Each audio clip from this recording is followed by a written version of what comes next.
Hello, everybody. Hello. Hello. Hello there. Hello. And good afternoon, good morning, or good night, wherever you're from. This is something I haven't done yet, and I want to try it out. I want to try and tell you a story about King Harold. I was talking into my microphone, if you can hear me. So, I'll try to not look at myself and look at you. King Harold, if you like serial killers, stories, and all that, I suggest you listen to this story because this is messed up. King Harold was a ruthless tyrant. I mean, he was just up there. Okay, I'll try to insert a picture that I found that I would try to research on what he looked like. And he was born about 72 BC. That's the year I found around the south of Judea. He was raised up to be a Jew. Okay, so you have to forgive me. I'm probably gonna mess up a lot of these names. But his father was Antipater. I think that's how you say it. Maybe. Anyways, his father had a trusting, good standing relationship with Julius Caesar. Yeah, that one. Of course, when Harold got old enough, he was appointed governor of Galilee, and he was about maybe 25 to 28 years old. By the age of 36, the Senate of Rome had named him the unchallenged ruler of Judea. And I'm just wondering, like, when I read that, I was wondering, like, if it's like the Senate was like, oh, he's, you know, his father's son, he has a good standing with Julius Caesar, let's just make him the ruler. Go ahead. He's this unchallenged ruler of Judea, right? So, I guess the fame went to his head. I mean, he was a very conceited, vain person. He got jealous easy, cocky, and it is said that he had like 10 or more wives. Not all at once, I think, but eventually he had 10 or more wives. So his first wife, Doris, and his son that he named after his father, he ended up exiling them. He just banished them, I guess. Basically, he didn't kill them or nothing, but he exiled them to marry another woman. And I'm going to put her name right there because I can't pronounce it. She was this princess, and he only married her because she was a princess. Duh. He wanted to marry her because he wanted to secure his throne, basically. He was just, like I said, a very self-conceited, vain. He wanted the people to choose him over God, over every other religion, over other things.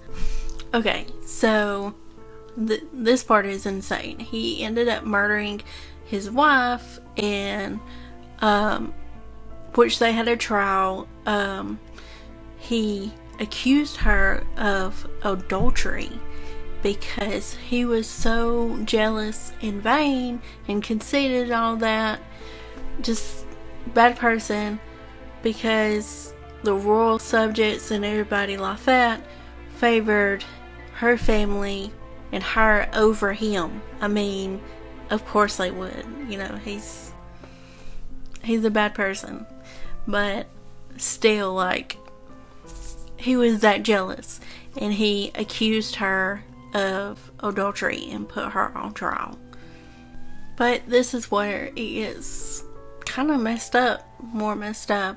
So, Harold's mother-in-law, which is her mother, and can't say her name. She was like, basically, I don't want to be killed. So, she was like, yeah, she's been accused of adultery.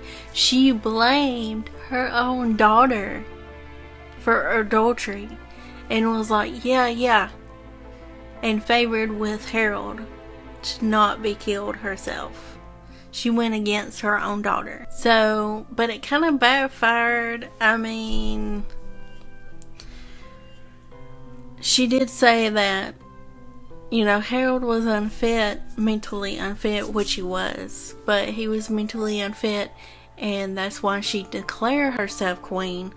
But it backfired because Harold had her executed anyways. I mean, without a trial. Even, you know, at least the daughter got a trial, but still, you know, the mother-in-law, no. The mother just got executed without a trial. He ended up murdering a whole bunch of the family, just because of jealousy, really. He ended up murdering at least 2 sons and several other wives that I could find. And he just, I mean, by then, yeah, that's a serial killer. I mean, he ignored the laws of God and just forced taxes on citizens to produce these big projects, I guess you can say. These big buildings he wanted to build. His most greatest achievement that I found was he rebuilt the Temple of Jerusalem, and it was completed after his death. But I'll try to insert a picture if I can find one.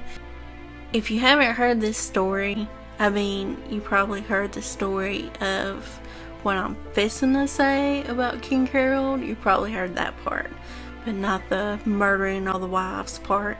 So you probably heard this part. After Jesus, yes, it's like King Harold.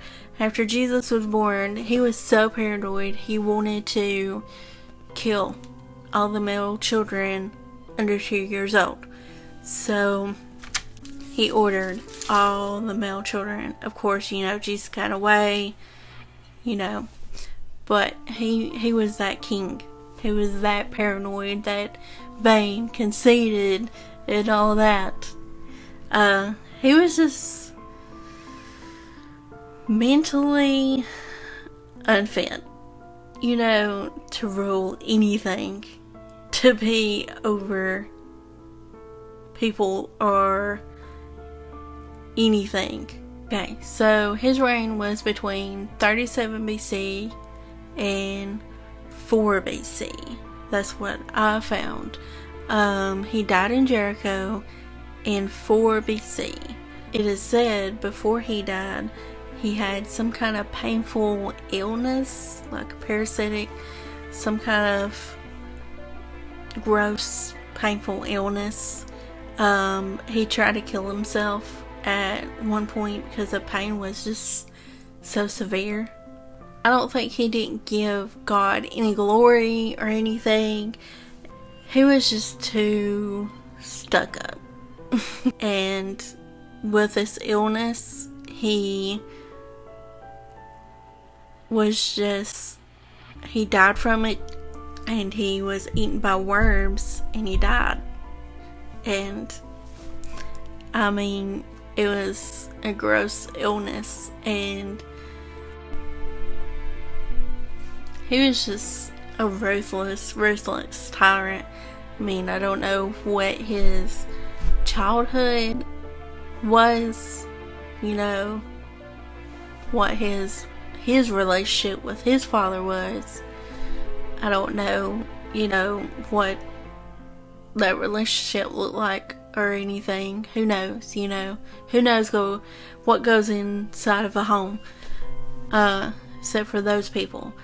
But I'm just saying, something could have switched over in his head, and he become this person, this vain, ruthless tyrant, and that killed a lot of people, more people than I knew about when I read this story. And also, I hope you have a wonderful day. Be nice to each other. And if you do want to look up the verse that tells about his death, it's Acts 12, verse 21 through 23, and that's the verse telling about his death. But I just didn't know about all the murders. That's serial killer.